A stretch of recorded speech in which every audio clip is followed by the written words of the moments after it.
دوستو علماء دیوبند نے جنگ آزادی کے اندر کیا کردار ادا کیا ہے، آپ ان چیزوں کو مولانا ارشد مدنی صاحب دامت برکاتہم العالیہ کی زبانی آپ سنیں۔ ویڈیوز اچھی لگے تو لائک شیئر ضرور کیجئے گا۔ دلی کے اندر 33,000 مسلمان شہید کیے گئے اور لال قلعے سے لے کر جامع مسجد تک درختوں کے اوپر ان کی لاشوں کو لٹکا دیا گیا۔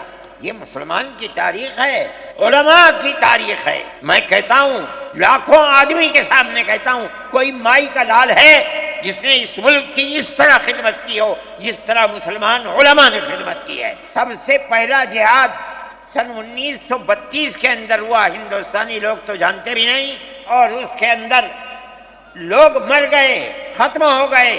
شاہ اسماعیل شہید، شاہ احمد شہید، دونوں کے دونوں ختم ہو گئے، شہید ہو گئے بالا کوٹ کے میدان میں۔ جمعیت علماء انہی مجاہدین کی بنائی ہوئی جماعت ہے۔ مولانا اظہر مدنی صاحب انہوں نے بہت ہی بہترین پیغام دیا ہے۔ انہوں نے مسلمانوں سے اپیل کیا ہے کہ مسلمانوں اپنے اولاد کی صحیح تربیت کرو۔ واقعی جب اولاد کی آپ صحیح تربیت کریں گے تو وہ اولاد آگے چل کر آپ کے سر پر ہاتھ رکھے گا، وہ آپ کا فرما بردار رہے گا، نافرمان نہیں رہے گا۔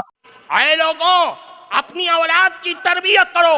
کہ اللہ کے نبی نے فرمایا اپنی اولاد کے دلوں میں، ان کے ذہنوں میں، ان کے رگ و ریشے کے اندر بچپن ہی سے رسول اللہ کی محبت پیدا کر دو، اللہ کے نبی کی محبت پیدا کرو، اور اپنی اولاد کو بتلا دو کہ سب کچھ لٹ سکتا ہے، سب کچھ کا، ساری چیزوں کا سودا کیا جا سکتا ہے، لیکن رسول اللہ کی محبت کا سودا ہرگز نہیں کیا جا سکتا ہے۔ اللہ کے نبی کی محبت، اور یہ بچوں کے دل و دماغ میں اس چیز کو بٹھا دو کہ رسول اللہ کی محبت ہمارے ایمان کی معراج ہے، کمال ایمان کا مدار رسول اللہ کی محبت پر ہے۔ وہ کہتے ہیں کہ بٹو گے تو کٹو گے، میں بھی کہتا ہوں کہ بٹو گے تو کٹو گے۔ ہندوؤں، مسلمانوں، سکھوں، عیسائیوں سب ایک ہو جاؤ۔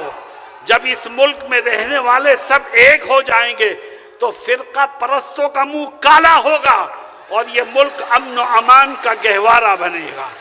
آج ملک کو بانٹنے کے لیے، آج ملک کو تقسیم کرنے کے لیے نئی نئی کوششیں ہو رہی ہیں۔